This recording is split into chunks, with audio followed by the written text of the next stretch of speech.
I feel like with the success of it was good until it wasn't, that Kehlani was like, okay, I can do this other sound. I can do different sounds than what I've been doing. But the success of Folded just proved that tried and true traditional R&B is where Kehlani shines. Yeah, and that there's always going to be a place for it. And I feel like the people who are it was good until it wasn't stands don't necessarily love traditional R&B. Yeah. And so this album maybe is seeming like what I'm seeing in comments online hard for them, but for us who've been down with Kehlani since I'm Down For You with BJ Chicago Kid, we're like, okay, this is the grown version of that girl we fell in love with. Boy, they never said the Psyce podcast was too much. Who knows more about music than us? The Psyce is a black podcast spanning all genres with a sprinkle of pop culture and a shit ton of food. If you're not from DC, you probably don't know what Psyce means. So now we going back and forth, and I'm going out. That's not how the song goes. It's not. But you black. I like being black because guess what? That is how it go. Now.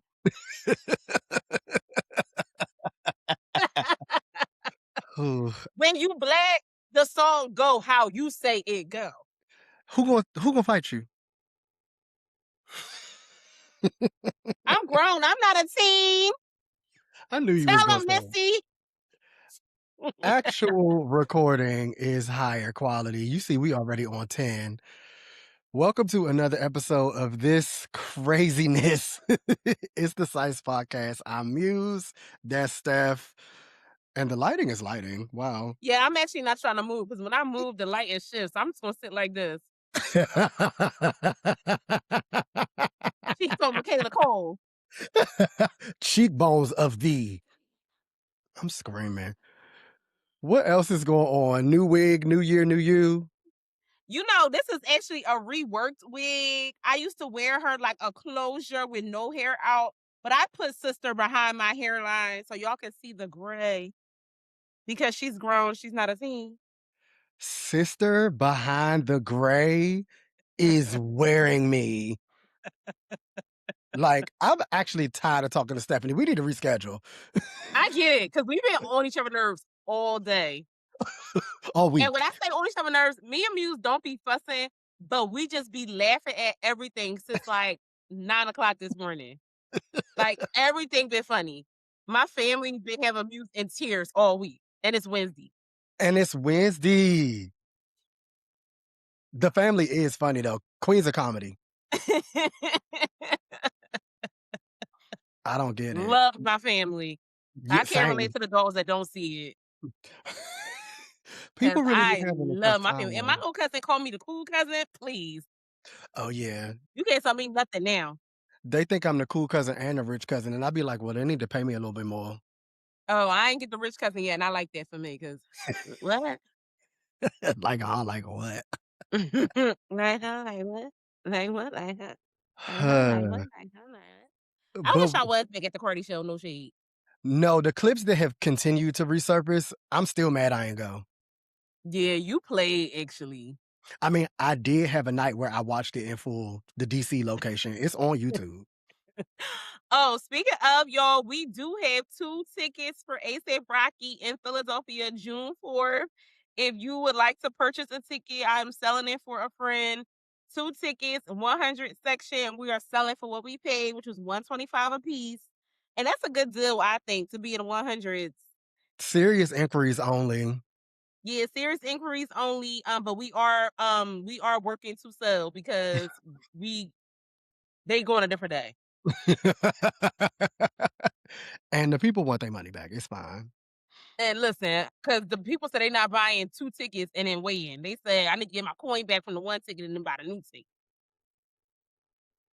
So if you want to go see A$AP Rocky, you heard us. We are big supporters of the album. We love this album.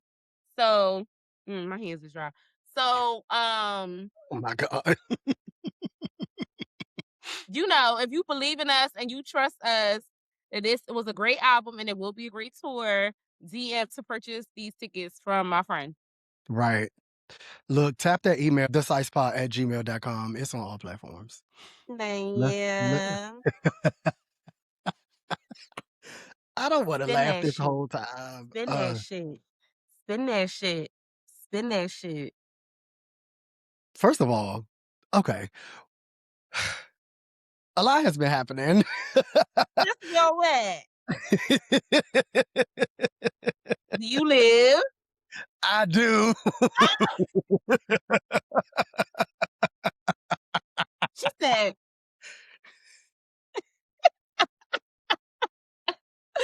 spin that shit. I'm so Yes, tired. Reese. When I'm boosting bitches at.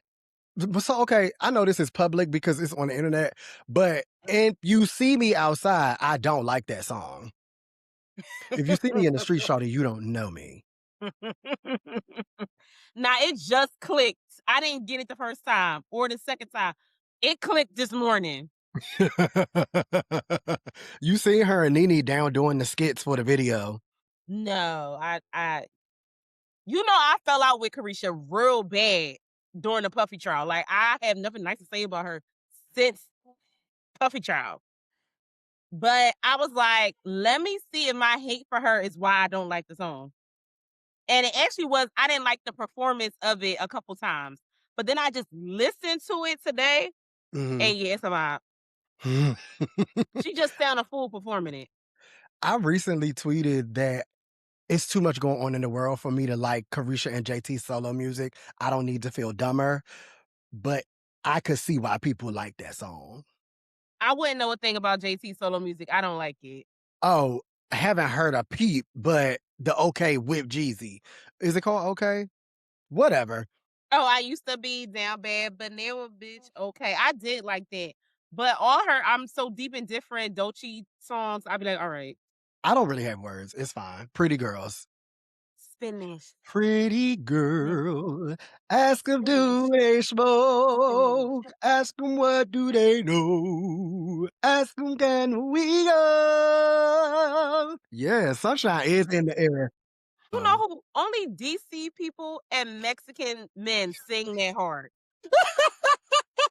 Y'all literally sing like Mexican men. Remember that man was going off in Mexico City? He was, and it was He very. sounded like he was in TCB them. I don't like that this makes sense, but you might have ate that. The hard, loud, and the vibrato is Mexico DC down. I don't know what that's about. I'm gonna do some due diligence. There's got to be some anthropology behind it. I'll Yes, find out. somebody has done the scholarship. Look, let me go down to the Go-Go Hi, Museum. Leak, no shade. Leak, come on the cast. Person we know. No shade to the rest of our friend group, but it's true. Intelligent cunt. Yeah, real bad. Intellectualia. A place. That could be an album. That could be the next Eusexual. You seen that Rosalia was on Euphoria? You're not watching Euphoria. Okay, that's fine. I only watched one episode and I said, whoa, I need to go to therapy myself for watching this. No, the kids be going through it and they not kids no more and they still going through it.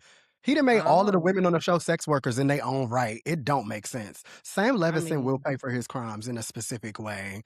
There's this TikTok series called People Going to Hell for Unobvious Reasons. He gotta be on that list somehow. Who else on there? T.I. and Tiny. They got allegations, so. But guess what? Gen X love T.I. new song. They will not stop talking about it. Dude, I didn't realize it was a new song. The way the old heads be partying so bad, I didn't realize it was a new song until like last week and somebody was like, oh, that's so Daryl that he can be making hits 20 years into his career. And I said, this song ain't old. Well, the old heads be like, they love it. Partying. It's in response to all of the 50 Cent stuff. 50 Cent had a terrible week where the entire T.I. and Tiny clan was hit him once more, hit him again, hit him again. She it was said, crazy. Get him for me. She said, get him one more time, get him again. Yeah, it was very Mimi Faust about the situation. But yeah, always love it. They be playing it down to the Green Turtle. I'm sure the Zumba ladies got it in a mix somehow. I'm gonna ask Aunt Sherry. I'm waiting for the line dance. It's coming. It's probably already out. You know, it don't take me nothing to learn one. They was doing flex down to the Just Add the Hot Sauce Food and Feelings appreciation event the other week, and I was in the front. What? Of course you. Shout out to Alex Hill, my dog. Y'all know how we feel about flex. Flex. It needs to get warm so it could be like official line dance weather because I haven't done Country Girl in too long. The Psyce has turned into the fucking Weather Channel because the way that we talk about how it's not hot outside yet every episode, sick of it. Sick of it. I was supposed to go see Zach Fox spin literally on Sunday, but they moved the whatever it was. It wasn't a festival, but they moved it from outdoor to indoor because of chance of rain over at Trilogy, the concert. Live Nation, count your days. You want to talk about what happened this morning? Y'all said y'all was on the $30 Summer Live, which I normally rack up a bunch of concert tickets. Y'all barely had black girls on there to start with. Nan piece of Ari, nan piece of Summer. So I didn't get my little $30 tickets, but I will be going to Summer. Yeah, I'm definitely going to Summer. And Ari looks bomb on this tour. She do. And sound bomb. Ooh, she brought Lucky Day out. I was going off. I love that she got a consistent work husband. Yeah. But everybody consistent work husband, honestly. This is true. They should do an EP though. Like I love all their songs together. Yeah. And they got good like on stage chemistry too. Like that would be a bomb tour. Them two together. Oh, and we would definitely be there. Now, because she's at the MGM here, them tickets are inflated because casino. But I would love to see her on this tour. I just gotta, I don't know. You ain't get your ticket yet? No, them tickets was too high. And it's the same weekend as Roots. Everybody is that weekend. Alex Isley gonna be here Friday. Ari here all Alex weekend. Isley in Philly on Sunday. You see what I'm saying? I'm gonna be at that while y'all is down to the Roots. Yeah. Even though I'm gonna be sick if Kehlani and Brandy the same day and they do my cut. Don't get me excited. We didn't even get to Kehlani yet. That is what the episode is about, though. Because I might be in the front crying when she do Still. It's no shade. We'll get to that because I need to know why you are falling out so bad, children. Oh, Andre gonna be there too. When she do Unlearn, everybody's going to need to learn. They will that day. Yeah, okay. We'll chat. Let me slide into what we talk about today, child. Right. Huh.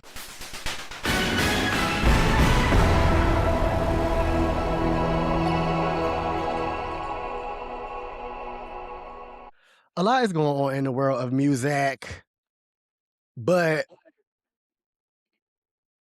did we see the Clay and Meg breakup coming, or what? What are your thoughts? Because the internet has been going off. Literally, the internet at large stands with Meg, as we always do and as we should. My dog has been through way too much for no reason. But he's giving too much in the past. For a love that will never last, okay? I'm through. Why is that song always on our mind? You're always on my mind. Whole different song, Muse. Enough. But the internet has for our girl, but I did not expect Tumblr to be tweeting on her behalf. They literally just posted an appreciation for Meg to give Fight for Your Right to Party. We love you, doll. She's everybody's cousin. I love Megan. Fair. That's fair. And true. I love me a piece of Megan. I don't love Clay. And I never cared. Never did. Never saw it. Never was in support. I just was supporting her.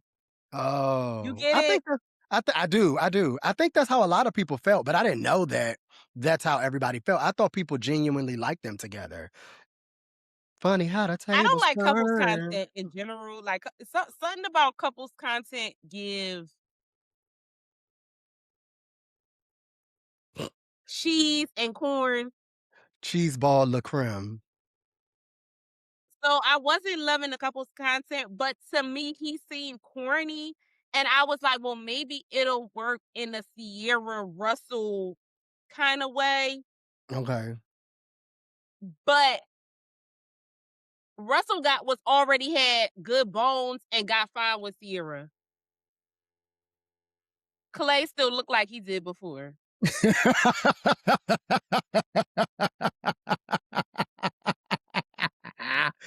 We know like that. Huh.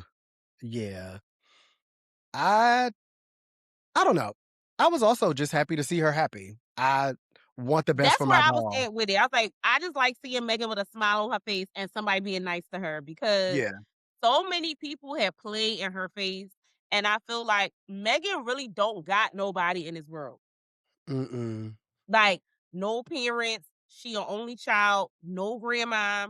And as a Black girl, you need a piece of parent and a piece of grandma. The grandma is the baby. And she don't even have like the good girl. Remember, like all the girls that she was friends with from childhood, them girls not around no more. Some of them girls sold her out. So it's just like when you alone in the world, it's just nice to see. Oh wait, she do got somebody that really got her back, that really care about her. Just in the play, and I don't like that. Megan seemed like a sweet girl, and I don't know why people keep playing with her. Yeah. It was interesting listening to the Men on the Joe Budden podcast kind of talk about, and it was also Rosenberg, and I think it was Ebro and Rosenberg, and not that they're like upstanding gentlemen or we need to listen to anything that any of them people are saying.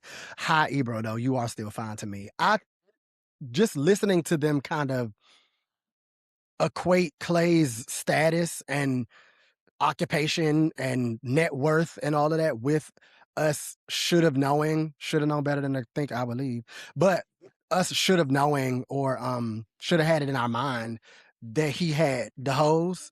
But that don't mean that it's okay to dog somebody out. What the group chat didn't know was he did the same thing to Coco Jones and Laura Harrier, who also are beautiful girls that don't bother nobody. So, like, is this a trend? Well, you forgot a keyword.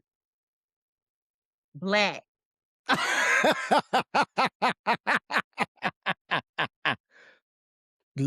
Beautiful Black girls. You're not wrong. So if you don't know what we talking about, because we kind of jumped right into it, Megan Thee Stallion turned to the internet. She's been posting her Instagram press releases and has gone on live to talk about how her and Clay are no longer together. They are officially broken up for XYZ reasons. There has been allusion to him cheating. He has also rebutted and gotten on there to refute the claims and say that she cheated. So it's just a lot of he say, she say. I don't even care to know what the truth is. I just am sad for my girl. Because I think that a lot of people thought that this was her forever, especially with her cooking for that family on 10%.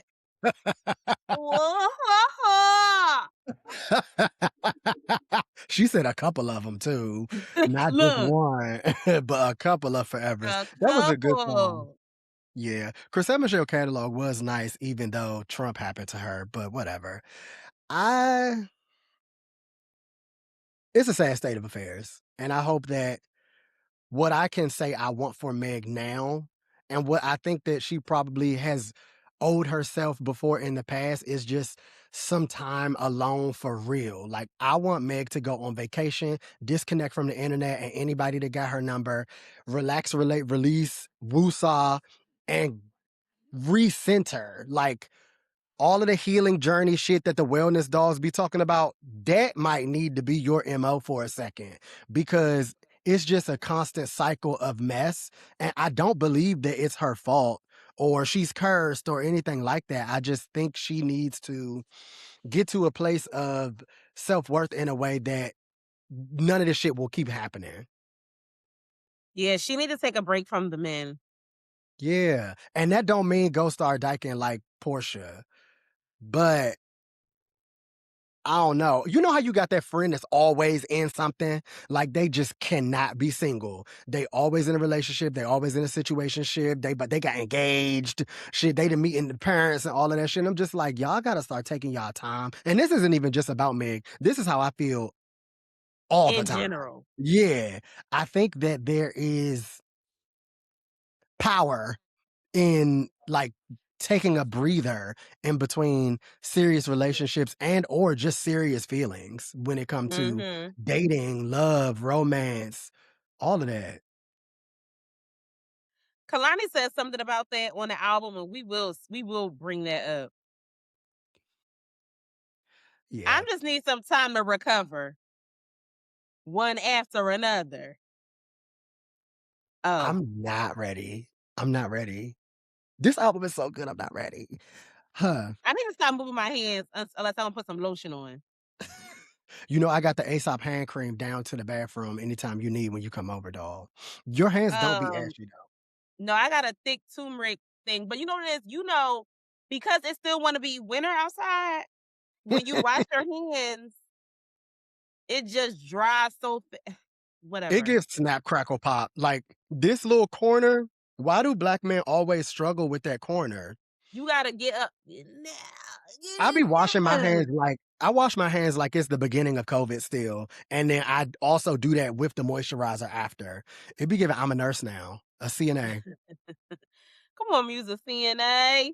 Could you imagine? What if I did that? I mean, everybody is venturing off into new work wears. You got Drea, Victoria Monet, and that one other boy down to the Le Cordon Bleu. I'm Le Cordon Bleu. Enough. Once Tiana Teller, and ain't she in cooking school too? Probably, but she talks about cooking. Maybe it's the liquor. Maybe it's the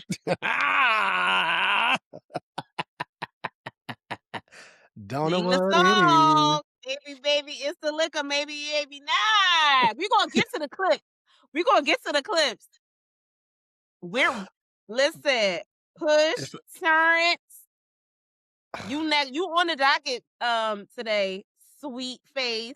Yeah, let's run through it. So Steph didn't go yet, but I'm forcing her to go see it because I have thoughts and feelings and they are No, all you don't gotta positive. force me. I just been planning wrong. Oh. I want to see the Michael movie. I just been planning wrong. Like I was like, oh, I can go on $6 Monday. Whole time the theaters that got $6 Monday not playing it. And then I already had plans yesterday for the $7 Tuesday at the AMC. So now I gotta wait till next week because I'm not giving Michael Jackson $20 now. Because I'm a film club fish. I don't pay to go to the movies. You don't. And the thing is, it's not even Michael Jackson. It's Jermaine Jackson in that movie.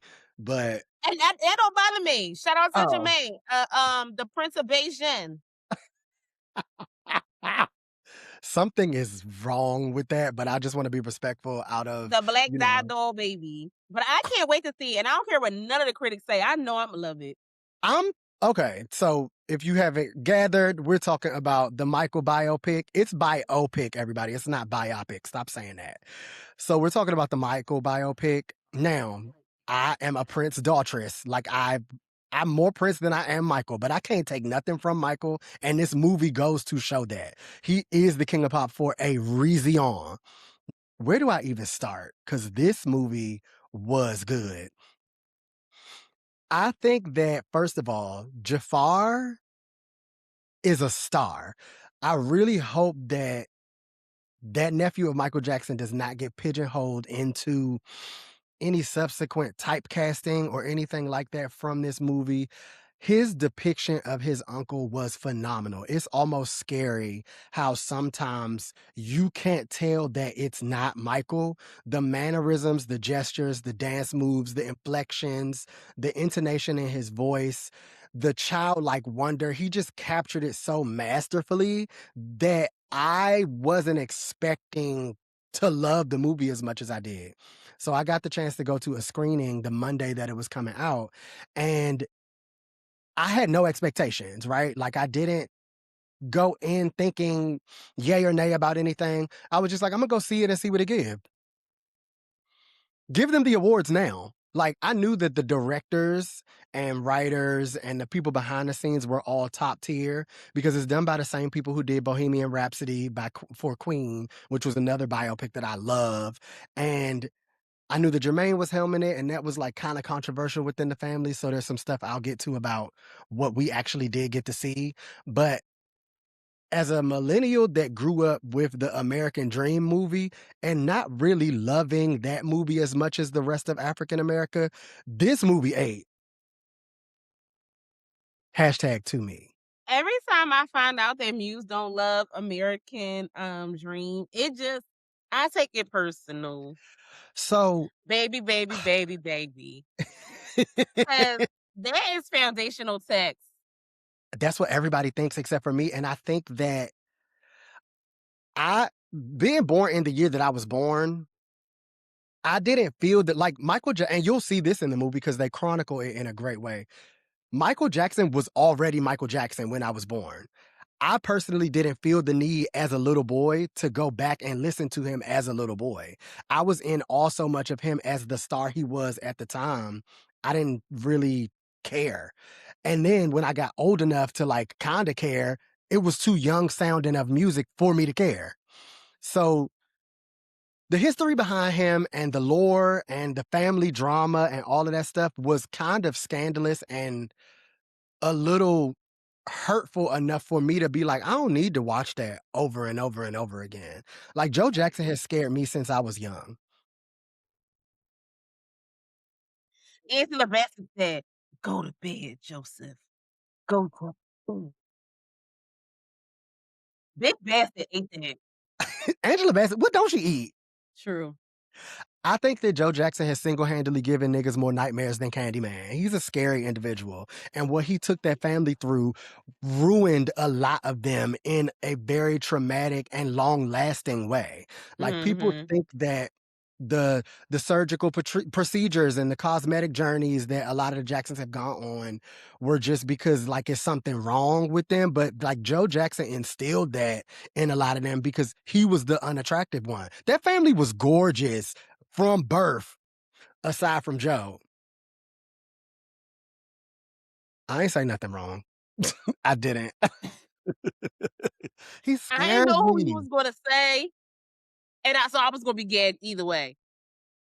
Justice for Toya. Toya original face, nasty. Reedy. Y'all don't want a day of first face Toya. That's a gorgeous lady. Was. And it's something also And I very still live for her. Oh, hands down. The way that the resurgence of Jackson clips have come into my life ever since I seen this movie, LaToya Jackson is the funniest person on earth. That lady is Earth. a Looney Tune. Like The fact that she now on Real Housewives of Beverly Hills is a key because she should be on there. she friends with Kathy Hilton. Like good Judy's. Since kids. Since Sandbox. Yeah. Yeah. Real bad. They just go into detail in a very easily understood and easy to digest kind of way. I don't think that the youth that I mean, to be fair, everybody know who Michael Jackson is. I actually think that his impact and the longevity of it is quite remarkable. Like, it doesn't make sense that there are babies, toddlers, teenagers now that are still obsessed with Michael Jackson, and he's been gone to glory for years past. But he's just like a superstar's superstar. So I can't even say that they don't know who he is. But for anybody that didn't grow up with Michael Jackson, this movie is doing a really good job of telling at least the first part of his rise to fame and his story. It's been greenlit for a part 2, so I feel like we'll get even more as time goes on. But because of the behind the scenes familial discourse, basically Jermaine and Janet don't see it for each other, and Reby don't see it either. Janet and Reby was like, bye, don't put me in it. And the I think centipede, okay? The centipede is still hot. I love me some Reby Jackson now. I get it. Centipede! Oh, sing. I just think it's going to be a little tough for them to tell the rest of Michael's story and act like Janet don't exist. Because if you know me, if you listen to this podcast, you know that I feel very strongly about what I'm about to say. Michael Jackson took from Janet Jackson often as she became the star that she is today as well. There are literally side-by-side pictures where you could see Janet doing something first and Michael copying it. And if you watched her documentary, you know what I'm talking about. That's all I say. But I don't know what people are talking about as far as all of everybody morphing into Siskel and Ebert and Roper all of a sudden and thinking that they could be down to the movie critics with their popcorn. Y'all don't know what y'all talking about. That movie was good. I have no notes, and I am a note taker. You know the girls love to prove how smart they is, child. They're like, oh, it didn't interrogate, da-da-da-da-da. We supposed to be, let's dance, let's shout, shake your body down to the ground. That's what we here for. What? I don't know. They talk about things that American Dream didn't talk about to me too. So it's tidbits of information that you take from this movie that it's like interesting. Just this performance, reenactment, and like point of view of the movie did something for me in a way that I've not seen before. And I just, hands down, like lights out, curtains closed. No spoilers, but the information that I thought was interesting was they go into detail about a little bit of his business acumen and how it was a struggle to get his videos played even at the height of some of his biggest songs and first couple solo albums that did amazingly on white TV stations. Like MTV was not fooling around with Michael Jackson. And he was like, I will pull. He got the people behind the scenes to be like, I will pull some of the biggest artists from your network if you don't start playing this man's music on there. Just whether that was a leg up in the business world for those white men behind it or not, I just thought that telling that piece of the story was key information because a lot of people played about Michael's blackness in a way that I never really understood. So I thought that was interesting. Like I said earlier, the childlike wonder and his childhood being stripped away from him and how he like really never grew up and was fascinated with Peter Pan. All of that stuff made so much sense. The movie made it make sense for me. And who they got to play certain people was bomb. Kendrick Sampson as Quincy Jones, perfection. Keep the beard and the mustache. Love that on you. I love when Fine depicts Fine. Again, no notes. I get it. See? Who playing the Fine?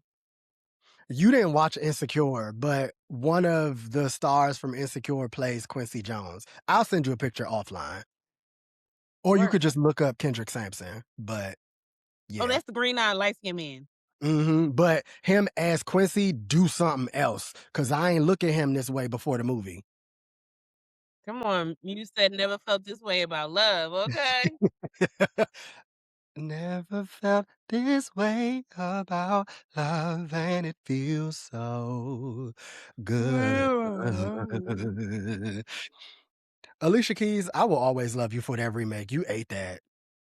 I went to a wedding and they played her version, but like they had the wedding singer doing it. I was like, this is why people be crying at weddings, right? Oh, okay. Shout out to the Brian McKnight version on Martin, because that version swirl. Flowers for the lady. Flowers for the lady. Flowers for the lady.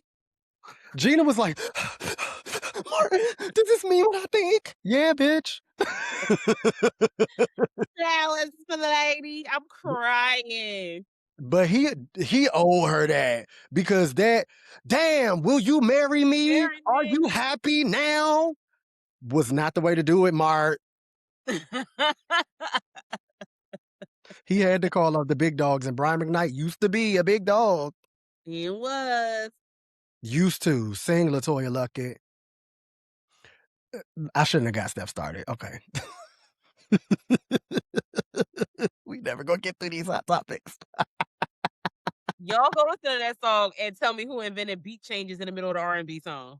Listen, aside from Tinashe, LaToya might be top 2. I ain't talking about number 2. Right here. So yeah, go see Michael if you haven't. I thought the movie was fab. Stop listening to people on Twitter. They don't never know what they talking about. Oop. More movie premieres, right? So I already got my tickets to go see Devil Wears Prada. Prada 2, like my aunt call it. She be on the phone with the whole America talking about, yeah, what day you going to go see Prada 2? Black. I'd be so tired. People families be funny. This is why Stephanie been wearing me out with the relationships all day long. Everybody funny. Queens of comedy, Philly's finest. So Doechii and Gaga have the lead single off of the soundtrack for Devil Wears Prada 2. And word on the curb is it's a regression. For Gaga, I would like to put 10 on 20 and say it's a regression for both of them musically. Yeah. What Wendy Williams be saying? That's messy. Yeah. You said suddenly I don't see. Now that is how you open up a movie. I love that song. Suddenly I see. The Yo, background ain't it vocal. like I don't got no hairline, but it's just the gray. Nobody was I don't thinking want that. nobody to be like, oh, she bald headed. It's where it look bald at, it's my gray hairs, y'all. We still waiting on our sponsorship, Cardi. Huh. Because I'm trying to grow good. Listen, and I'm trying Good to and good grow. grow. Okay. I sound like Wheezy Jefferson. Enough. Yeah, not my favorite song, Gag. The vocal Look performances great though, ladies. looking fab. I think that what they're doing is good. I just don't like the song. I thought that we had grown past She's So Persuasive with Doechii and the Born This Way era from Gaga. Like, I just thought that we had moved on, like Maya. I'm moving on. She slid and said, That little mm-hmm. On I'll be. She said, hey, bye, baby. No. Okay, let's focus. So I will say, don't really care for the song, but Paris Goebel know how to creative direct anything. So the video is fab to me. Like, everybody look good. Even when it's like very outlandish avant-garde looks, I'm still like, work. Yeah. It's still fab. We just don't love the song. Yeah. But both of them ladies are very famous, so I get them predicating the movie soundtrack on them. There was even an article or an interview that Anne Hathaway did and said they wanted an artist to like come into the Vogue office, well, the makeshift Vogue office on the movie, and she wanted it to be Doechii. But I feel like that was also just some PR because of the song. But live You know for what Anne I would Hathaway. love to see in Prada 2? A montage with them playing Gorgeous. Please get out my head. And she thank God. For that M skull. If they wasn't grilling before, they gonna be really mad when we hit the door. It's a crime to be gorgeous. Between you and a million phones, they taking pictures like we hitting the post. It's all right to be honest. Period. That would The video is literally a makeup commercial. So yeah, I need Gorgeous to be involved in the Prada 2. what do you think the movie is going to give? Because I feel a way about reboots, but I have been excited for this for a while. Not reboots, but sequels way in the future. Yeah.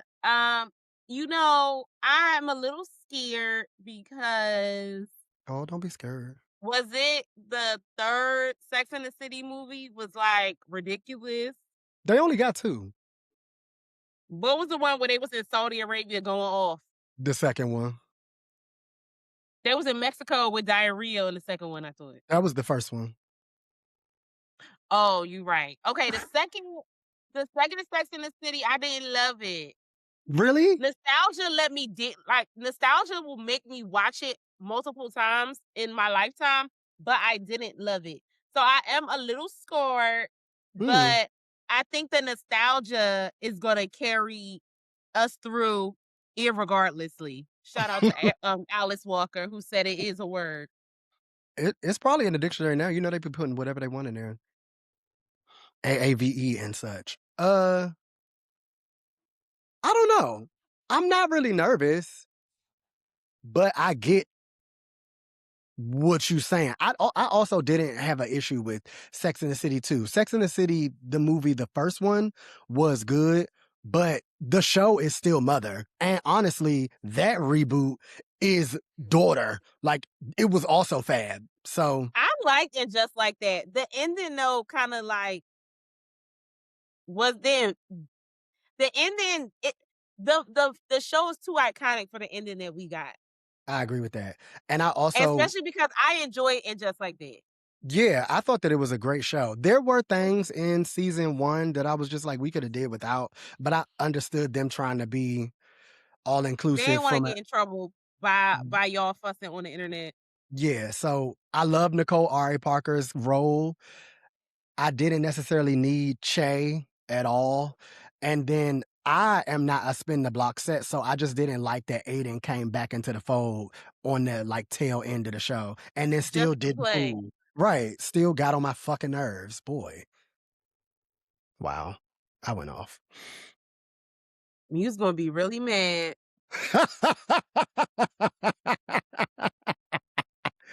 So yeah, those are our thoughts on that. Can't wait to see the movie. I'll be in whatever road that my homeboys got for us for Thursday for the pre-screening.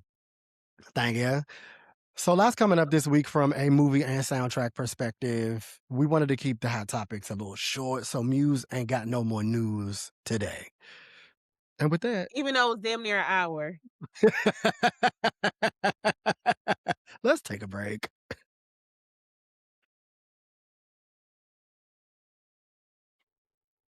And we're back. Are you ready for this? Are you I'm ready for so that? excited to talk about album of the year.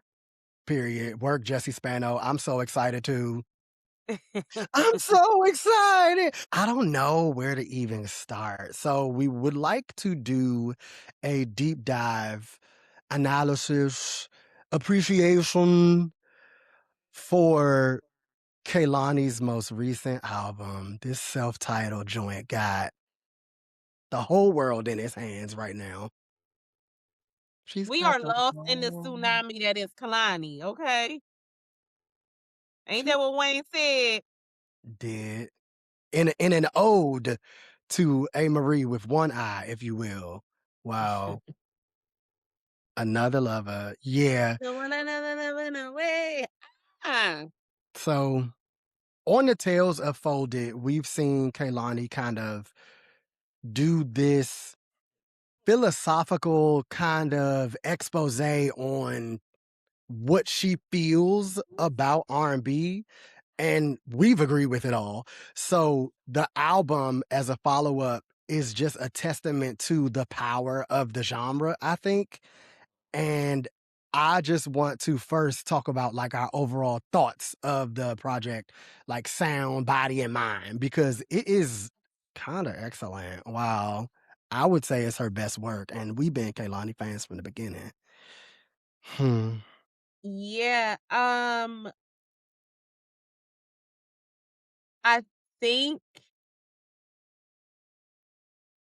I think Kalani knew that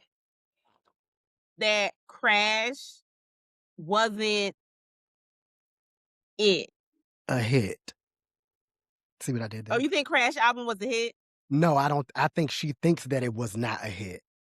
Oh, yeah. I think Kalani recognized that Crash was not what the fans wanted from her Mm-hmm. and immediately got in the lab and said, I'm going to give the me that my original stans loves. Yeah. And we got a preview there because right after Crash, While We Wait 2 came out.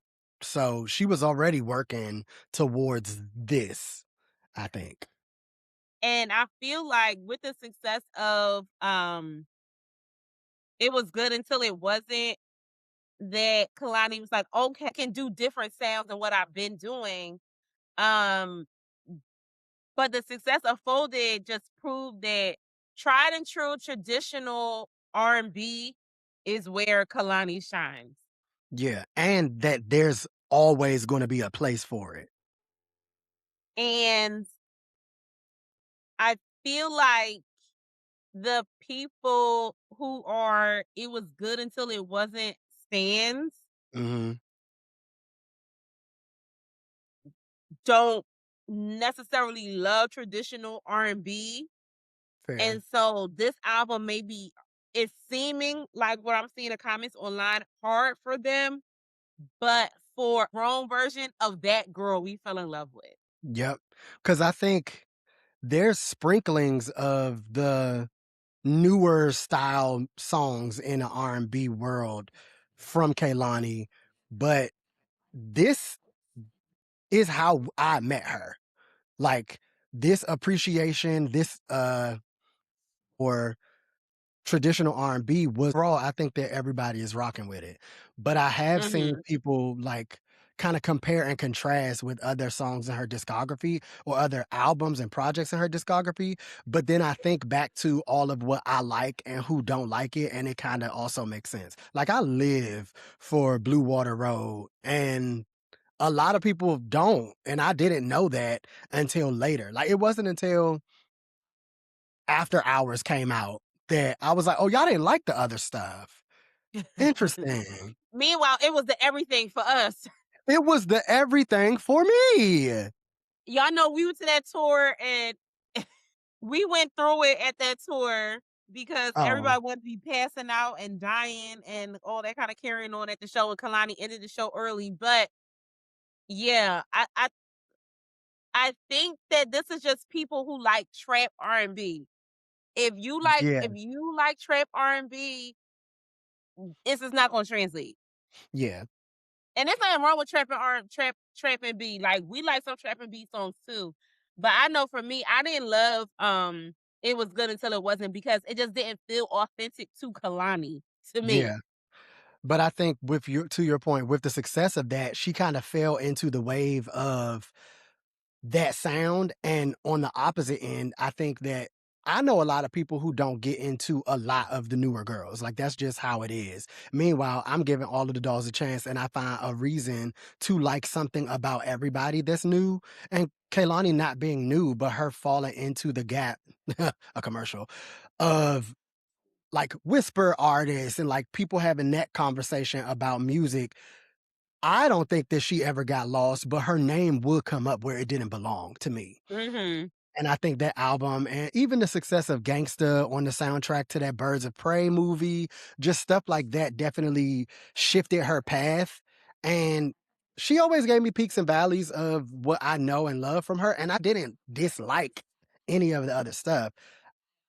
I'm just happy that this is getting the push that it deserves, right? Mm-hmm. So this is what it looks like to me when label heads, engineers, production staff, people behind the scenes that make the money moves in music really get behind the R&B sound and culture, because even though it's not that different to us from other stuff, it is definitely way more elevated and way more expensive sounding.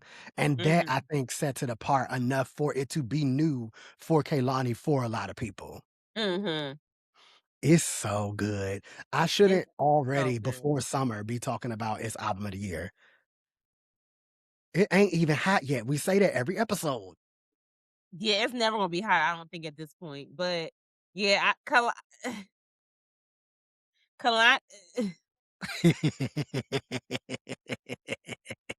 So, okay, before we really give them all of it, do you have favorite songs from her past that lead us into this album?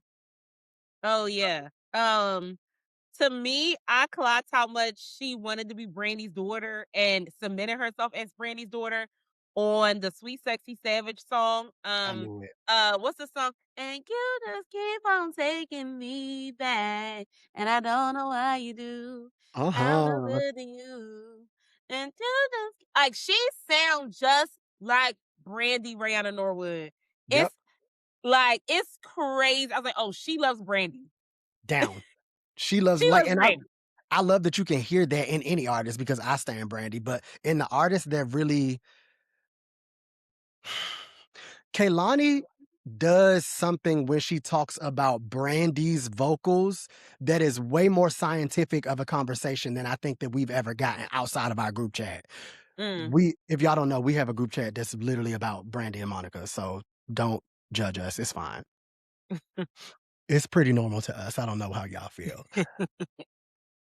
I love hearing her talk about and just like tributing and I don't know, like paying homage to Brandy because it's been woven through the fabric of her music since the beginning. And on a performance side of things, I'll also say Janet. I always have said that she is in the tree branches of Janet Jackson. And that goes to a Velvet Rope kind of sound and standpoint. And that goes to a dancing and performing standpoint. Like her sex appeal on stage, her hairography, the way that she performs is very reminiscent of Janet, and the way that she crafts her vocals in songs can be very reminiscent of Brandy. So you put them two women together, and I don't understand why no one would have anything bad to say.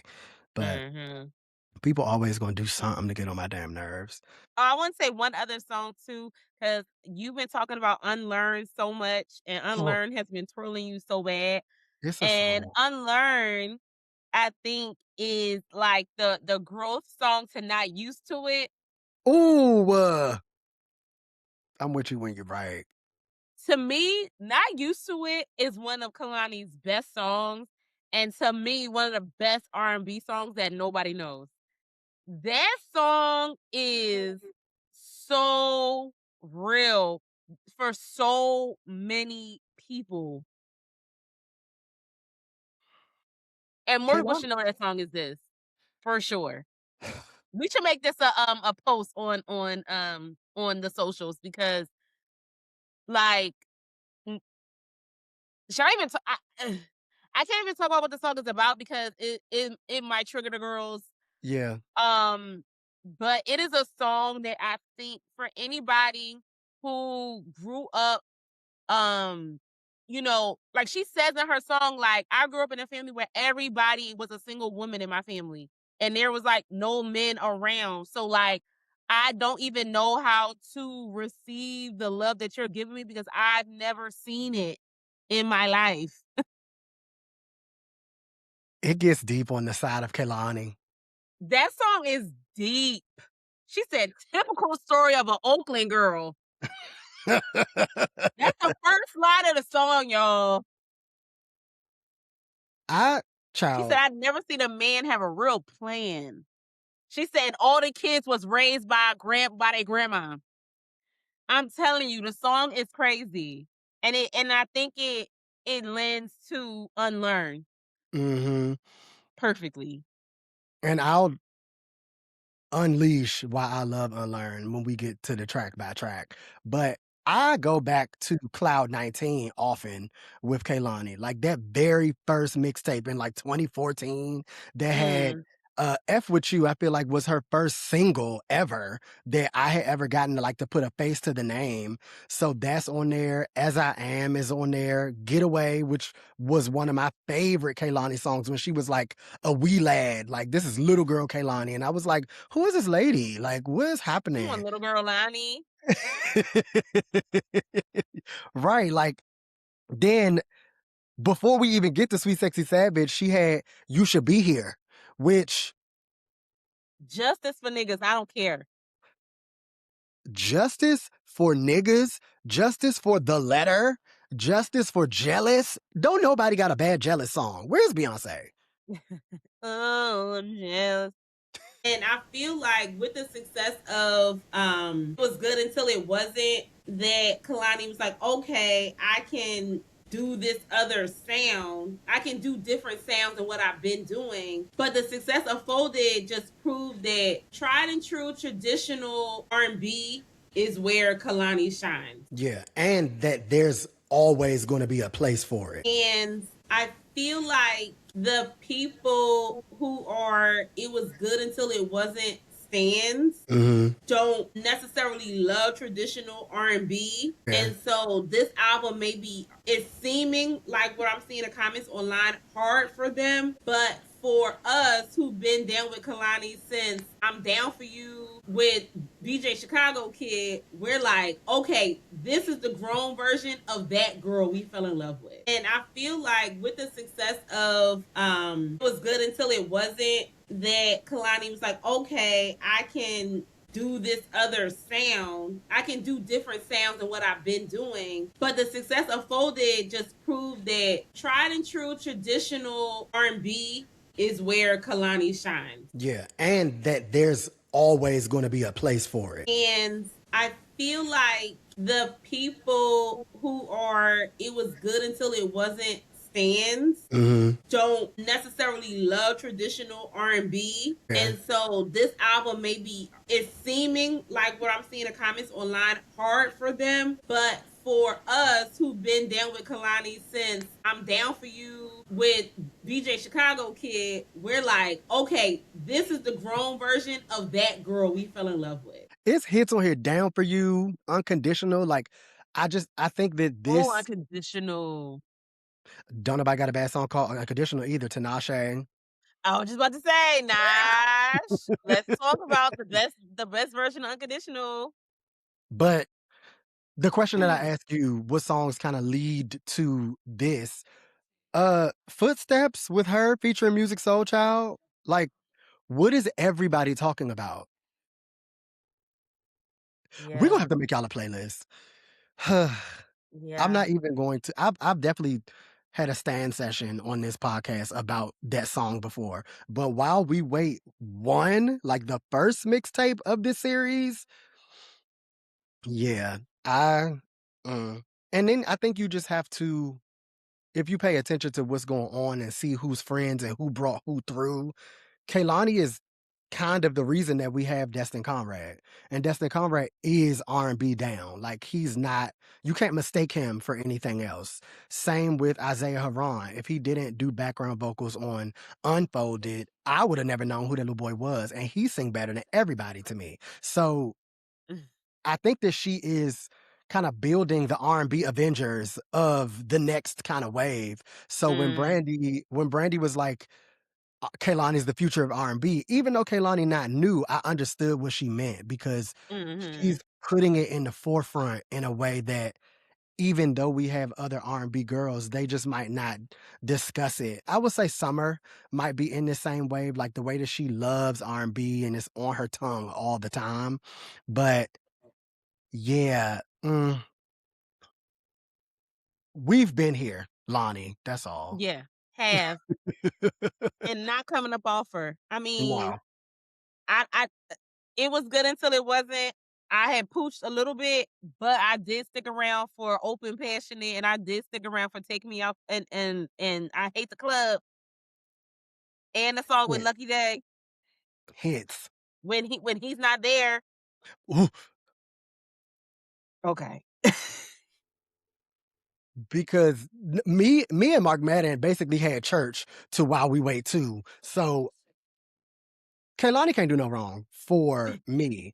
I didn't love Crash, but come on, us. I didn't love Crash, but it's songs on there I like a lot too. It's just not full body project me, you know? That we're used to. So the fucking intro of Kehlani. Now, I'm annoying, so every time she say, you're listening to a heart that has been stretched, I always say, you are listening to a hole that has been stretched. But I always change the words to something inappropriate. Don't mind me. Love that she brought back an intro where the girl is just talking.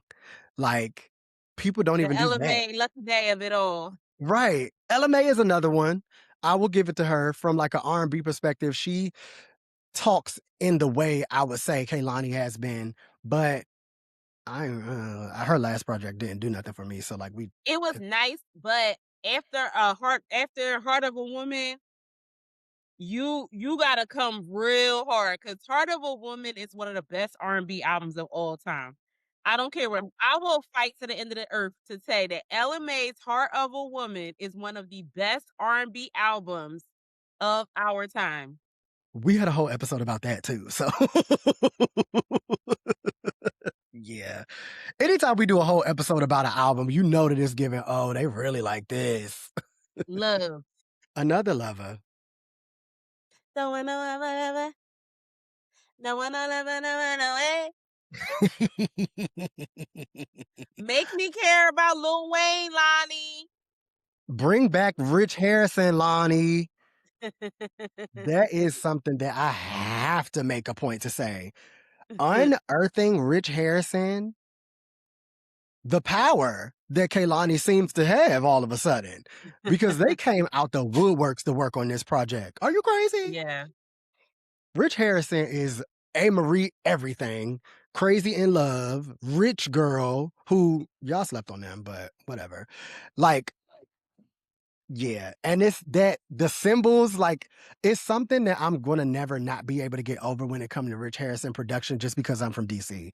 And like them symbols and them go-go drums and the cymbals on everything and making the girls sing hard over top of up-tempo tracks. I can't get enough of that. I saw people saying that they didn't really care for the features and they thought that the features on here made it sound dated.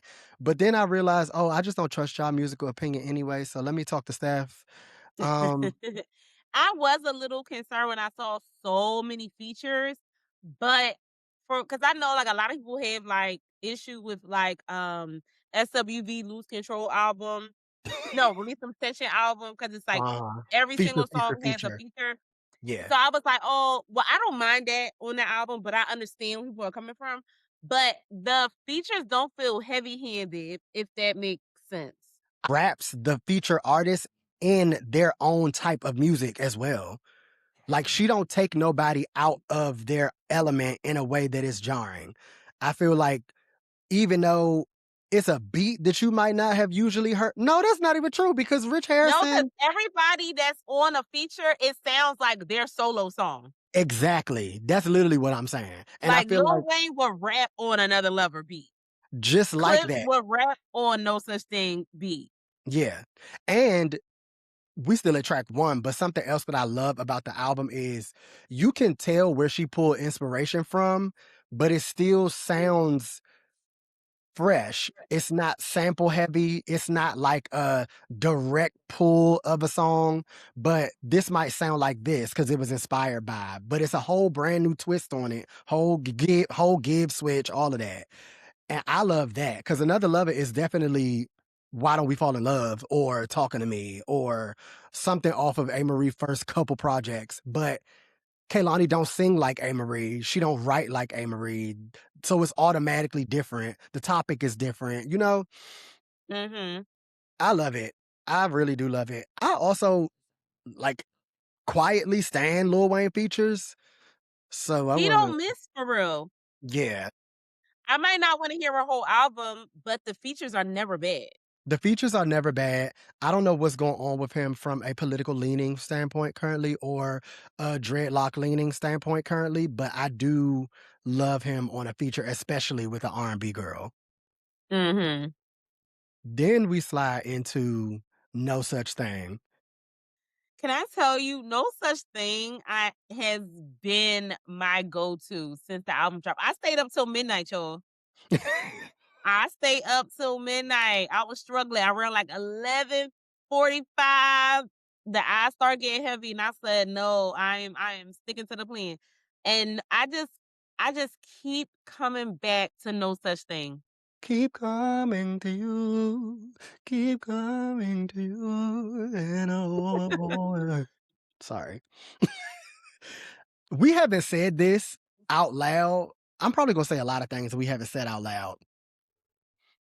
This don't give you a little bit of the cadence on my I don't love her. Don't listen to her words. Her words. Yeah, it's the same. It's the same. The clips get the same vibe. Yeah, like I think that they But really that's not it. shout out to the Better be Neptunes. quiet on trips and shit. Exactly.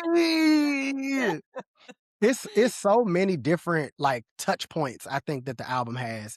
And even though No Such Thing is blatantly Far Side, Can't Keep Running Away, and Maya's Falling, like even though it's definitely that type of song, it's not the exact same. And if you don't know them songs, you would never be like, oh, she thinks she Maya. Because they also it's not a direct sample. It's not. Like Maya's Falling, which I love. Like Falling is one of my favorite songs to listen to when it's warm outside. It's like a direct sample of the song. But they tripped and clipped and did something. Okay. Muse is on off. And I can't get up, don't wanna get up because of love. Sorry, go ahead. You complete me, never really wanted to be me. Sorry, all right, go ahead. But on this, they did some extra little yin and yings around the producer table. So there's some extra clicks and clacks in the song. So it's not a direct sample. So I think that's why it also kind of feels fresh. And that is a theme, right? Like that is an entire wave of what we're gonna go down and how the album sounds. The inspirations are there, but it's not a copy. It's not like a, you know how there was that time in music where everybody was predicating their sound on a sample or on a reworking of. Millennials have definitely had reason to feel like our parents and older generations where it was just like, all y'all doing is recycling the old shit. Like, I never wanted to be that person. But Tory Lanez and them was doing that, and that was annoying. I mean, you know how we feel about him anyway. Clay was in pictures with him. We should have known. Sorry, not to go back to that, but anyway, yeah. So the Clips verse, in the words of Corey, is so luxurious. Like I already was like vibing, and then I hear Clips. Santro pay for weeks, saying them besides 8 days a week. And I love Malice. Everybody love Pusha T, but Malice be talking that cool old head, like smooth nigga shit. LV luggage, Hermes receipts. Kelly's is too clutch. The richest niggas in any city don't do Dutch. Okay, might just double down on some double laws. Over $500,000 on some bumper cars. Everything in excess, I could get you access. I live. Put your name on the yacht next to the SS. Talk to me nice, Mal. Yeah. I love Too Much. And it's just nice to hear a R&B song about being obsessed with somebody, being into somebody, being in love with somebody. Like, it's just nice to hear, and it's up tempo. You know how I feel. Bring like back. It's just nice to have that. The girls are like trap and mid tempo us to death, and then it don't be like lovey dovey songs, and then you do, and then it be still talking about fucking with you with like Joe, and it's just like she did say that. It gets to. When do it become? Again, production said Poppin' Oak never had a bad song. Philadelphia, love that. If you don't know who Poppin' Oak are, I'm gonna give you a recent example of their work because we got history. Everything Kehlani. Everything Kehlani. That's one. And then the whole Carter's project is woven through their sound. Like Poppin' Oak is on a bunch of songs. So yeah, that's one of them ones for us. Then we start what I kind of call, I guess I could say it's a 4-peat, but this is the intro to the 3-peat because we got folded. We don't really have to spend too much time on that. We already talked about that ad nauseum and listened to it in every version and watched every live performance and clocked every vocal decision. I do want to say though, when this is a Legends Ball, and if y'all don't know, Dre from Dre and Vidal is wrote and produced on Folded. And even Folded, most people, I don't know if they hear this, but it's not a sample, it's not a reworking, but there is something in the that gives Confessions. Mm-hmm. It's very similar. Also, I have a controversial thought. Come on, Seal. What is it? Even though I like the 3-song suite here, I personally would have liked Folded to be on the back end of the album. Just because we heard it? No, because the feeling that I have in my heart for No Such Thing is jarring going to the way you feel when you listen to Folded. Okay. I think No Such Thing into I Need You would have been would have just flowed emotionally better. I need to, I feel that topically, but I need to skip fold it. Because that's another thing. I have not been skipping around. Every time I play this album, I play Oh, it I from the listen in order. top to bottom. But now you got me wanting to hear No Such Thing Into I Need You to see if we going to be a one band, one sound. As of right now, I be folding it up. Just got my clothes folded. The cleaning people just left. It's no shade. Huh. I need you. Now we talk about how she is doing songs that sound like the person. This could be on Never Say Never. Like, this could be on Never Say Never. If you're looking up right after that or right before. Y'all feel that? The room is shaking. The room is shaking. Why would Stephanie do that? Oh my God. Yeah. I love how she added that run on the live. And she doing her head like that. It also could have been on the slow side of Full Moon. This is When You Touch Me Junior. When You Touch Me the second. When You Touch Me, what's another thing people be naming their kids? I don't know. I was going to give an example of when it'd be like the father name is James and the mother name is Amisha and the daughter name be Jamisha. That's this. But I Need You encapsulates everything vocally that I think makes Brandy when we first started to hear her go in that direction. And then for Kehlani to do all of the background vocals, and it's certain parts that you would think are Brandy and it's not, masterclass. Like, wanna be in your skin, wanna be in your face. That's your favorite part. You such a Pisces. I'm tired. Ooh. That's not a read. It's a fact. What? Why are you gagging so? I bring it to you every I give it to you in every bowl. Do. Tired of being. Okay. And then to have Jimmy Jam and Terry Lewis helming production.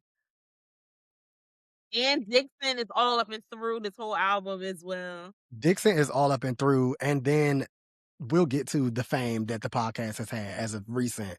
But Antonio Dixon's name, Tony Dixon, a songwriter, producer, he also is the driving force on a lot of these songs. Like his name pops up over and over and over again. And if you don't know, he's worked a lot with Tank in the past and Carrie Hilson, who we are about to talk ad nauseum about. I think that it is important when Brandy's children properly utilize her. And this is an example of that. Our song Do Better with Chris Brown is going to always be our song Do Better with Chris Brown. But I am not all the way fucking with him right now. So I just had to put that in there. Yeah, because whatever. And whatever, Chris. You want it to be talking about me and you and me. Sing, Leah. This is my favorite song on the album as of today. Come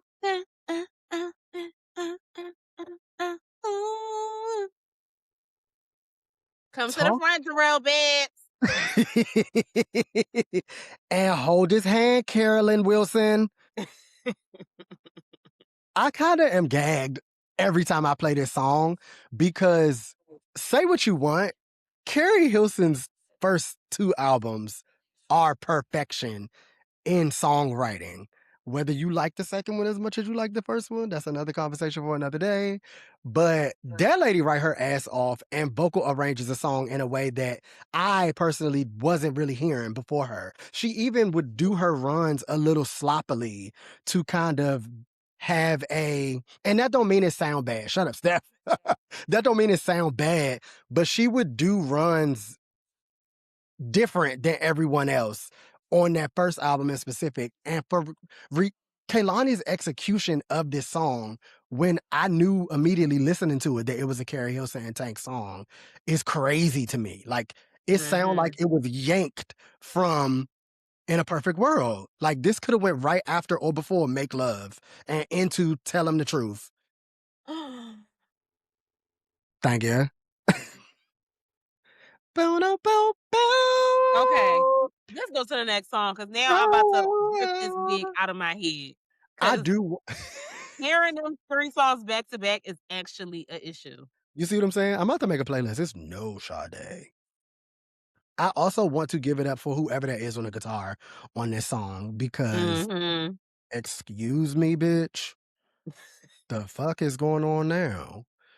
I could have listened to just that as a reprise and been like, yeah, I'm still not skipping those songs on here.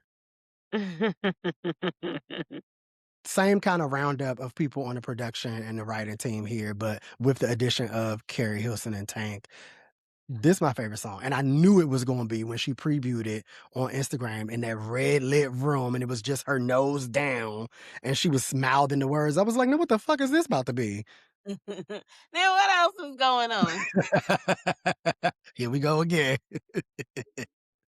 So I don't know if this is the next single, but Back and Forth has been a big deal online, and Back and Forth is the next song on the track list. I love a new Kehlani. Like, put her in the realm of new Monica and all of the other girls that got a new because of Missy. Like, that's everything. Like, bring that back. Yeah, I love this Me and My Girls Going Out Tonight for the younger generation.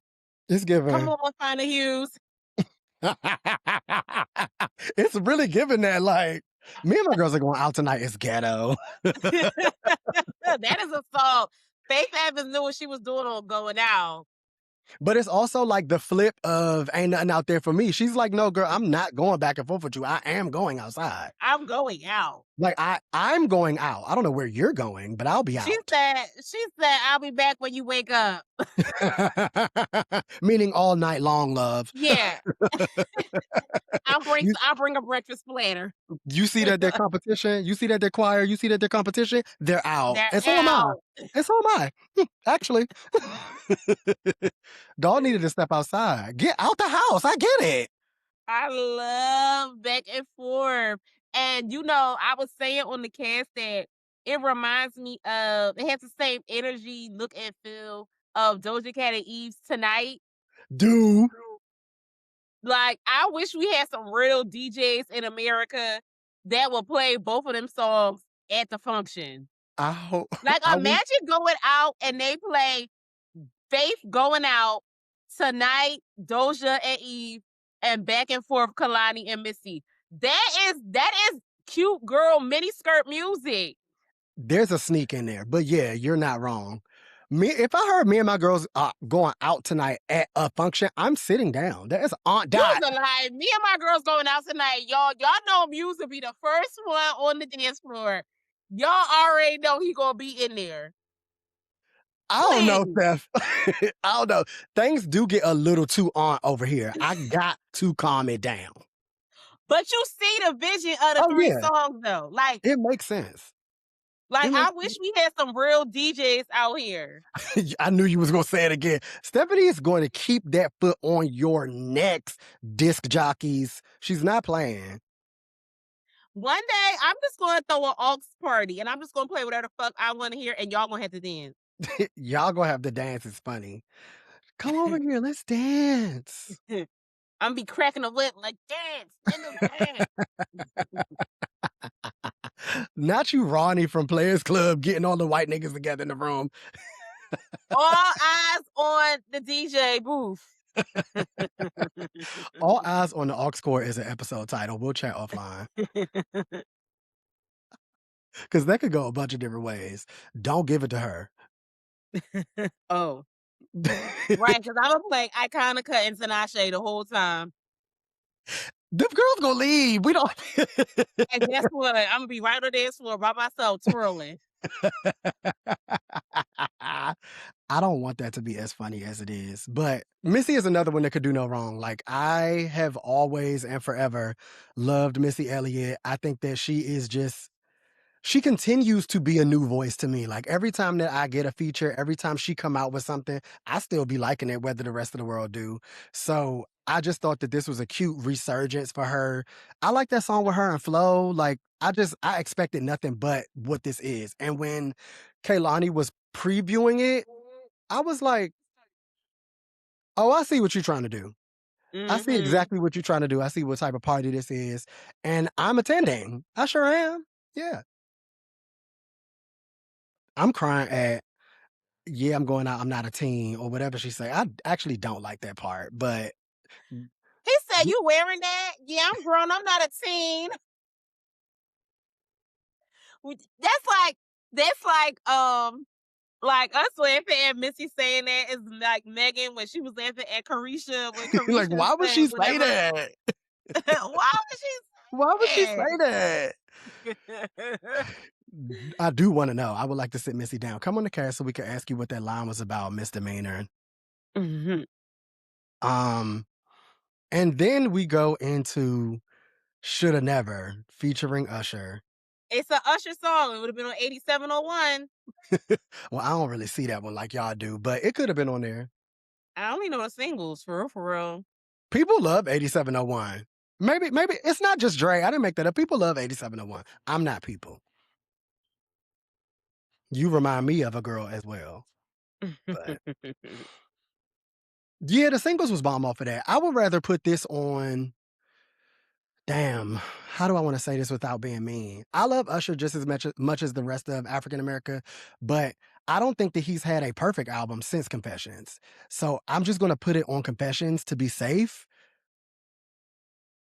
Because outside of like Raymond versus Raymond, which had a like more than enough songs for me that I loved, Usher got hits and deep cuts that I love on every album. But full album wise, we got to place this one correctly because I love this song that Kehlani got with him. Shoulda Never is a song.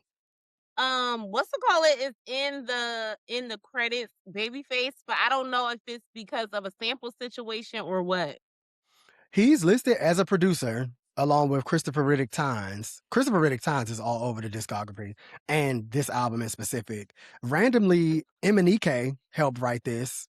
If you don't know, Emanike is the artist because he has his own music too, but he founded Flow. Like he's the reason that they are a thing.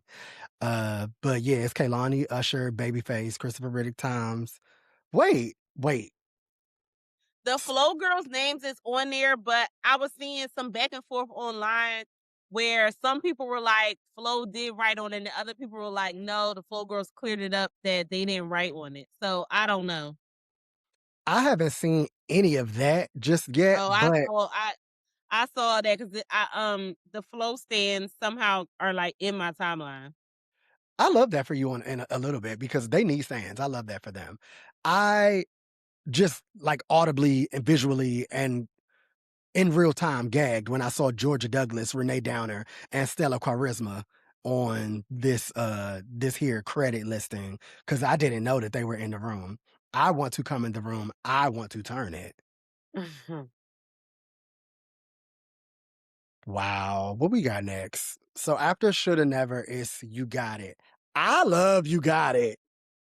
You got it away. I just needed time to recover. Won't answer another. Same. I love You Guys. And not because like I resonate with the song personally, but I just like what she say. Like when she say, it won't be superficial when I soften up a little. Cause y'all be rough around the edges, child. y'all be making relationships that don't work out, hurting y'all. Stay open, stay soft. Oh, I love that. A little encouraging word for the dolls. It's something about You Got It that I like because I feel topically it do stuff that we don't usually get. Like in some ways it seems like she's really smitten with this guy because he just really take care of it. Like, he's a man's man and he show up in the way that she want him to. Well, I don't think it's a man, but Well, I was about to say, oh.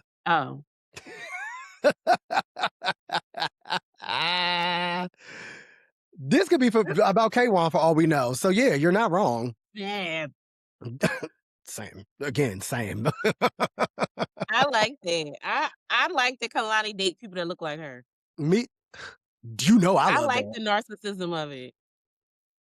There's some theology around that before I bring it to the cast, I need to indoctrinate myself in, but I get it. Yeah, You Got It is great. When I ask you for safety, when it all gets too crazy, when all I really want to say is you got it, you got it, you got it. Ah! Yeah. And like being on the other side, like hearing someone say this to you will also make you feel away like, oh, get me off this album.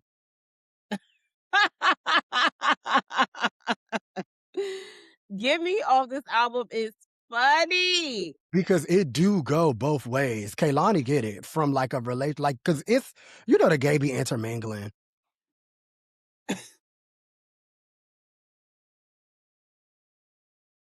You gotta switch up the roles like Psyce. That's all I'm gonna say. Okay.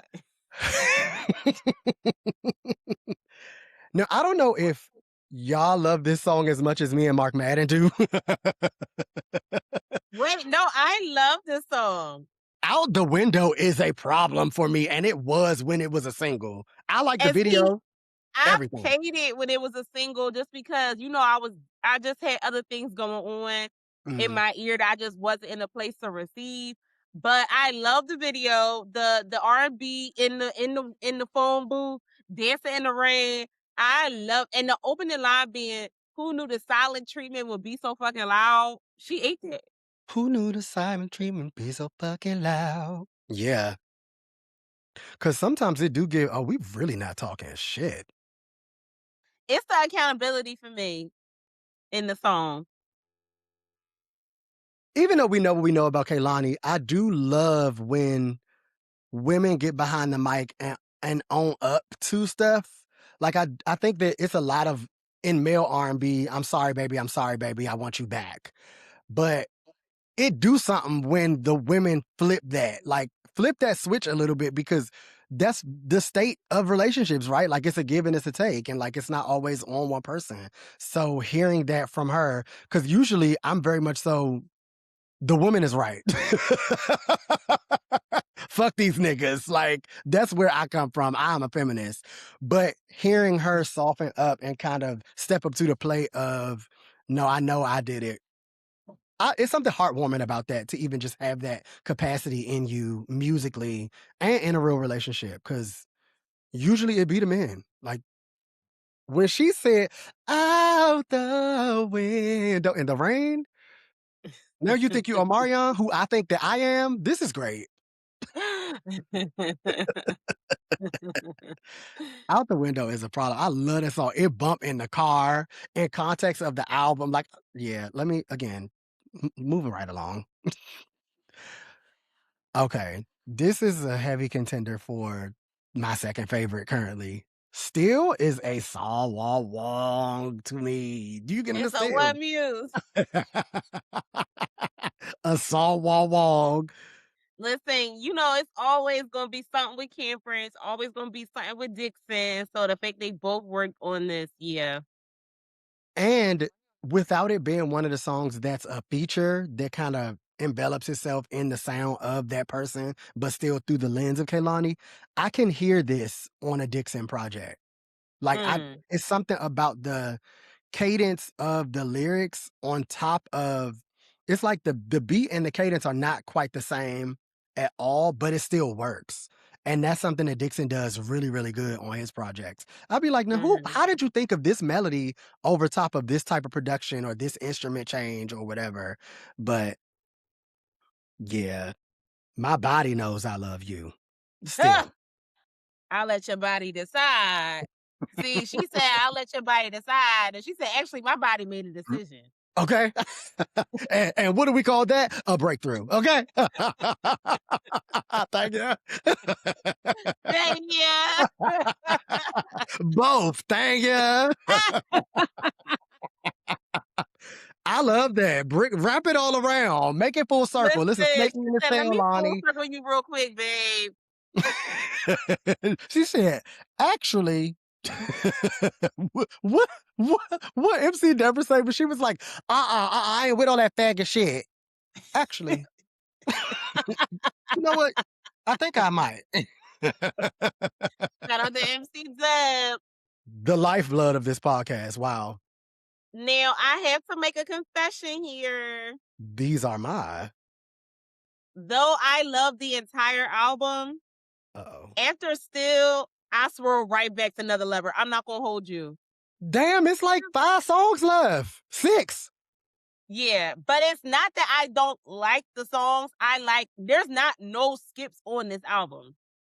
But I think just where, I don't know, I just feel like the first 10 songs are just aligning with where I am, where my ears are in this season. I'm just glad that the ears are here because we have come a long way from Lil Tyler. Well, I'm always going to go back to Lil Tyler, but he just brought a new song with that girl Trim, and I like it. I didn't know I was going to have a reason to ever say this on this fucking show. I kind of like that little girl Trim. She's cute. She is cute because I want to talk about. I don't know what the fuck she be saying, but I like it. She's cute. She give she's gonna be like Bunna B for like this summer.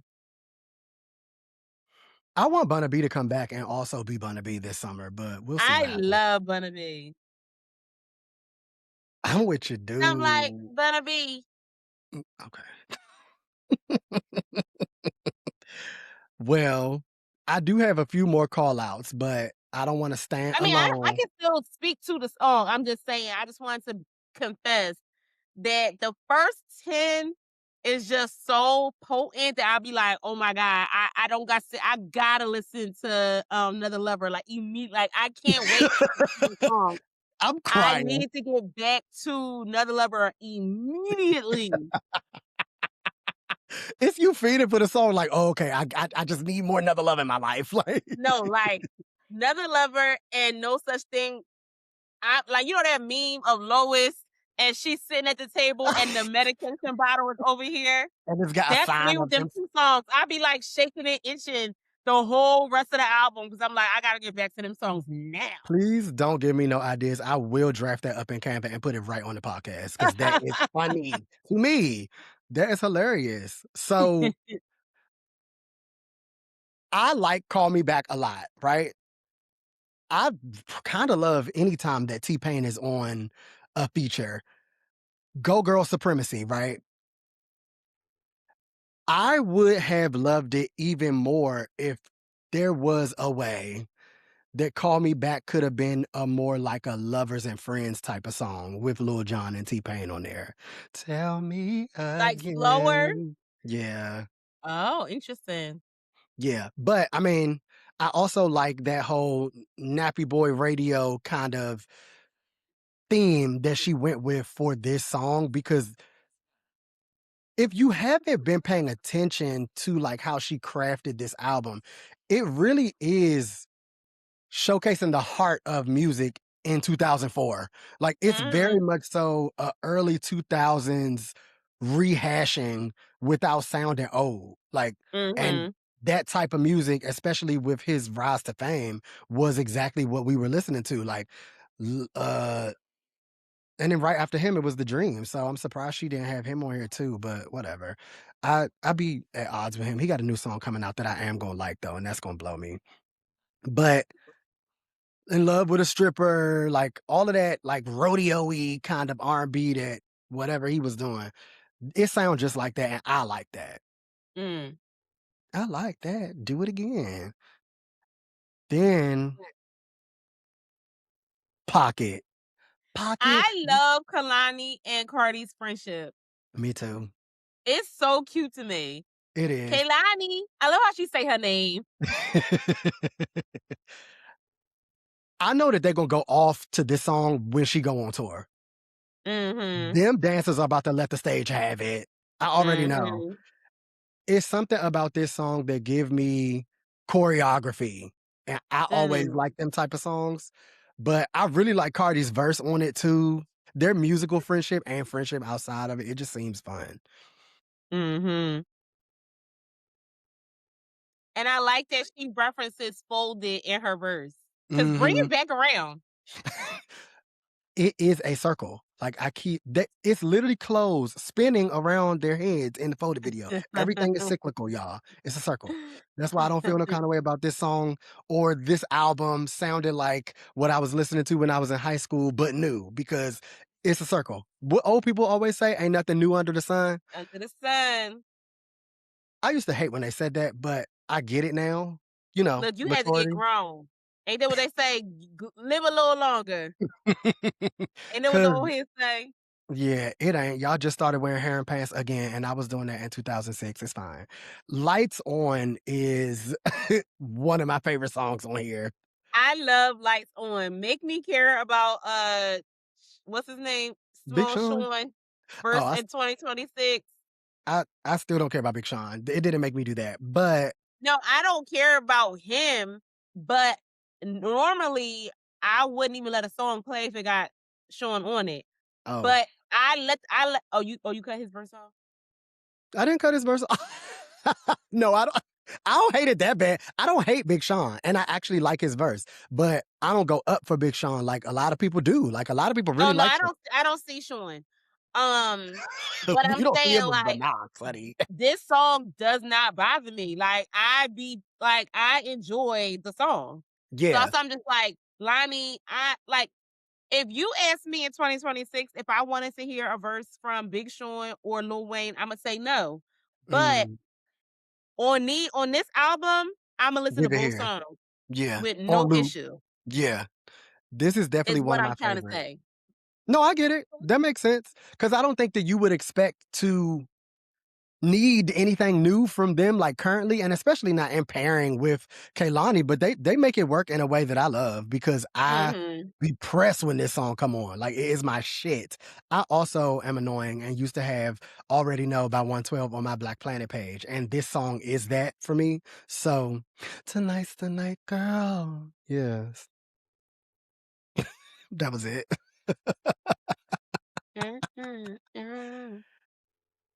Leon Thomas, come on the cast at this point. Sweet Nothings, this is the one feature that it could go a couple different ways because it doesn't necessarily sound like a Leon Thomas song. And he not of the time I think she's re-entering on this project. But I do think that he turned the me, the fader or whatever on his voice a little too much on the song.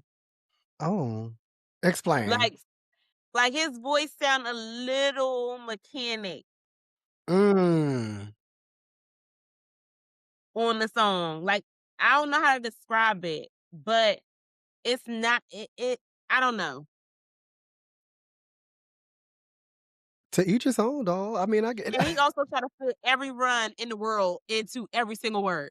well, if you ever seen him live, you already know what that give. Like, I think that this was just a video. That's coming after every word, every huh and okay.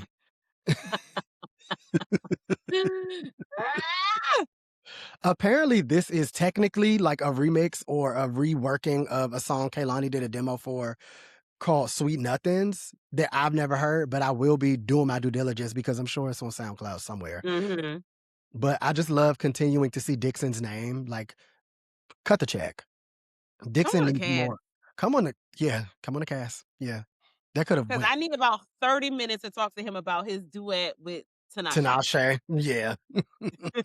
And then I want to have a conversation about his live performance down to that Rock Nation thing I went to at Park. Because why would you blow everybody out the water? Him and Maida showed out that night. Take me back.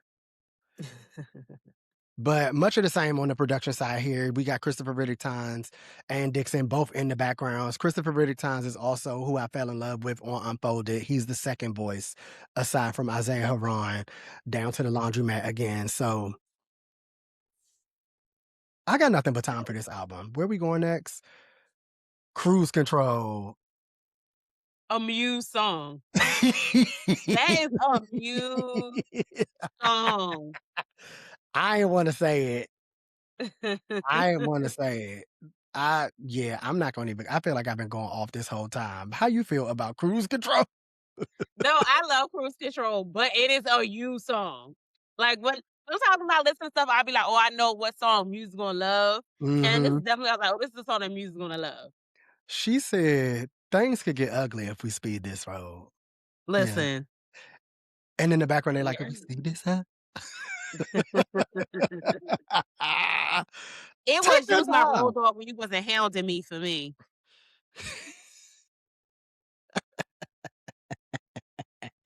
Fuck around if you're still around. Yeah. Listen. This is definitely a me song. I have definitely been here before. And I just think that it's fair. It's fair. It's fair, right? Take your time. You know, you don't have to like, I don't know. So many girls jump the gun. You don't have to do that. Is there a interview of her breaking down each song? Not yet. Not that I've seen yet. Okay. Because I like to hear artists talk about the songs. That's a side note, but I just wanted to say that. I be watching shit like that in my spare time. Like, instead of a TV show, I'll have that on while I'm working. That's how I found out so much about Ray and her process. I'll unpack that live show on another episode. Like, you really get to the nitty-gritty in an interview, and I like that. She is, Kehlani, she is on Apple Music doing something that I didn't press play on yet. Yes, her and Zane Lowe. Zane Lowe be kind of frying me. So I've been like not wanting to press play, but I know she's gonna be saying great things. Yeah. I know how you feel about Zane Lowe. That's why I didn't push it down, throw it to the other group chat. But I'm probably gonna watch it tonight. I don't dislike him. I just want everybody to come on the case. Because I feel like we just asked. I feel like we would ask better questions that like are a little meatier. Yeah. You know? I don't necessarily. I know exactly what you mean. I don't think that he's a bad interviewer by any stretch of the imagination. Like, I like his interviews. I think that he gives the artist a lot of room to take the audience through what they want the audience to know about certain songs and the music overall. But I'm ghetto, and I'll be wanting to know who hurt you. Like, and I think there's also a cultural disconnect. Like, he talks like someone that studies Black music. But he don't talk like somebody that was raised on Black music. And it's a different conversation when Black music is your center. Yeah. Oh, you ate that. So yeah. not that I dislike him. I just think culturally he can't get to it like I want him to get to it. And the Black interviewers that we do have on Apple Music, I be wondering if they grew up on Black music too. Steph said hashtag for bookings. Because like how we sat here and talked about Faith Evans going out. I don't know if the girls at Complex and the girls at Apple Music would hear that song and immediately think of Faith Evans going out. But I want to listen. I want to see people, especially people like Kehlani, who really love R&B, talk to people who can get deep in the crates, and not deep in the crates on like some I think I'm smarter than everybody kind of way. But in this was really my cut in 8th grade kind of way. Yeah. Like, I think it's an interesting conversation because we music heads, right? And we surround ourselves with other people who can have these type of breakdowns about music. Like, we have a group chat dedicated to it. We went to school with people that give this. And it's the basis of the podcast, shit, right? But I don't see a lot of that in a mainstream environment when artists are going on their press runs and their different junkets and they don't talk to people that talk like us. So it would be interesting if some of these voices like us and other shows that kind of really, really are in the nooks and crannies and the like ridges of vinyls, you know? Like, think about the kind of conversation Kehlani could have if she was talking to JR Oh, when he do his new music series. mm-hmm. That's a conversation that Kehlani is going to have with JR that Ebro can never pull out of her. J-Lo can never pull out of her.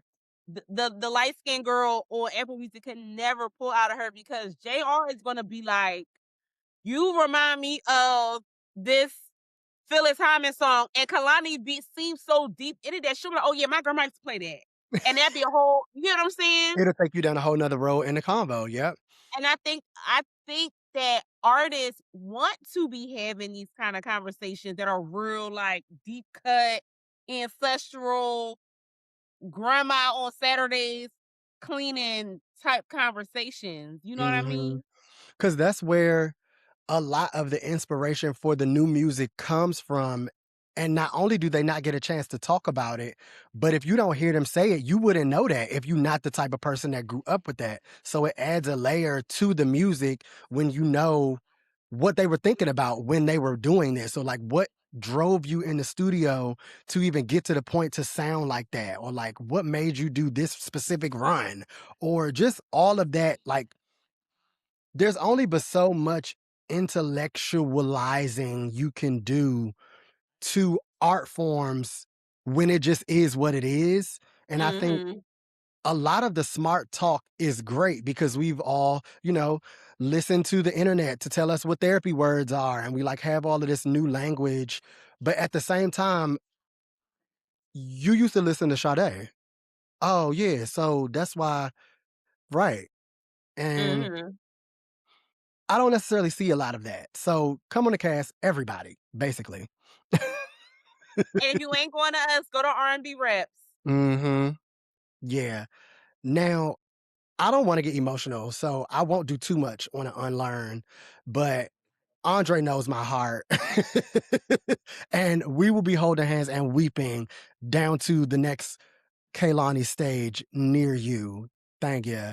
I know what she's talking about, right? And I think that that's another thing we're missing in these combos. Sometimes the people never even been through what the song is about. So how can you talk about how this makes you feel and why you like this song so much if you're not getting the same inclinations that the song was meant to give, and or you don't even have your own experience to interpret the song in that way. You just like the song and you know what it does for other people. That's not the same thing to me. So I would like to talk to Kehlani about unlearn because I've had to unlearn some shit. Like everything that she's talking about in this song, I definitely have like been through. And that just opens it up to a deeper kind of meaning. Well, like Casey Musgrave's album coming out Friday. Y'all know it's certain words I can't say on this show without her falling into a deep dive about a deeper well. Because, bitch, I found a deeper well. Okay. But like you made a good point because I don't even know if Zane Lowe would go that deep with her. The world may never know. But you were talking about your unlearned journey. On verse 2, my dog says, I blame the past, but the past ain't me. I carry scars like they set me free. Every wall that I built too high, I'm tearing down. Don't say goodbye. I will throw this laptop into the nearest river. Anacostia? She right there, so you don't even gotta go far. It's giving whoosh, like that monkey jib when he just pushed the computer afterward. Me down. I was like prostrate on the ground the first time I heard the song. I was just like, she's me. Yeah. This song, I don't have a clear-cut answer on what her references are outside of just ending the album on this type of note. You know how the girls either leave a gospel song, a thank you song, or a very sentimental love song for their last song? End it. End it. End it. Ooh, Kehlani says she's in a deeper well and she's unlearning, baby.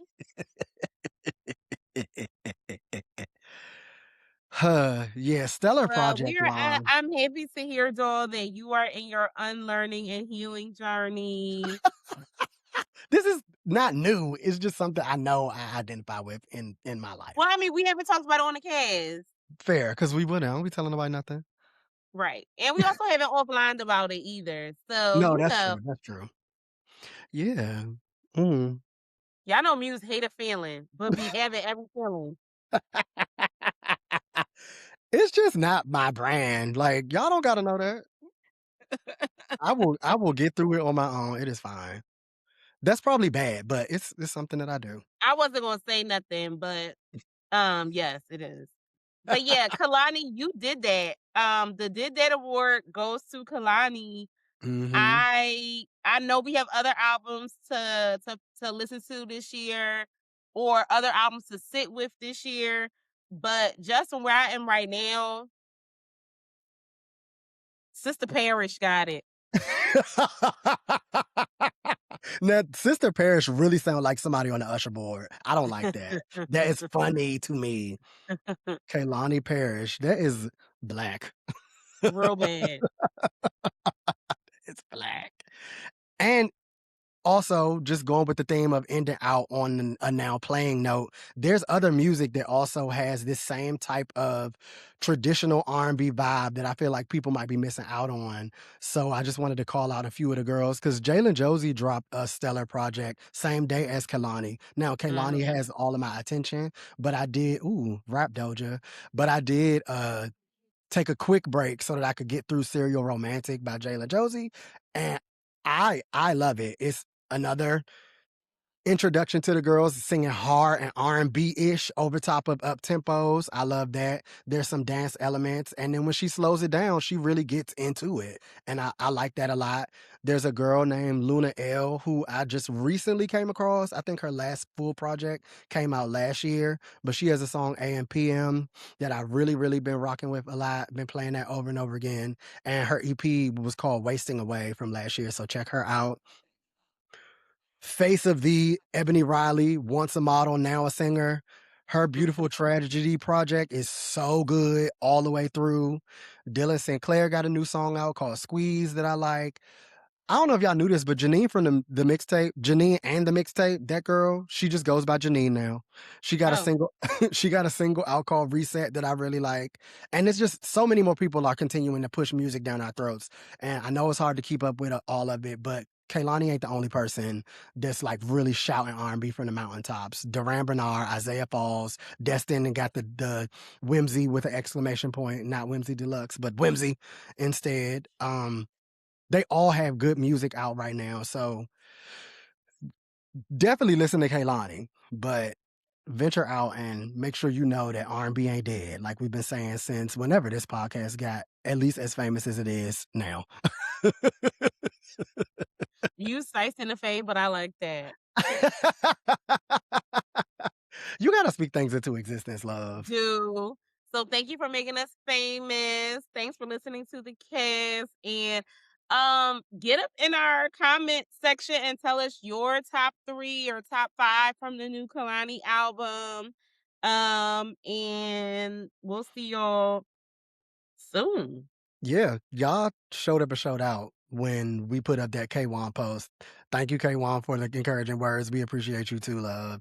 And then me going off about this, fucking Carrie Hilson and Tank both reposted us separately. So fame is coming. But with that, this has been another episode of this bullshit. Y'all know where to find us. Tell a friend to tell a friend. Follow us at the Psyce Podcast on all platforms.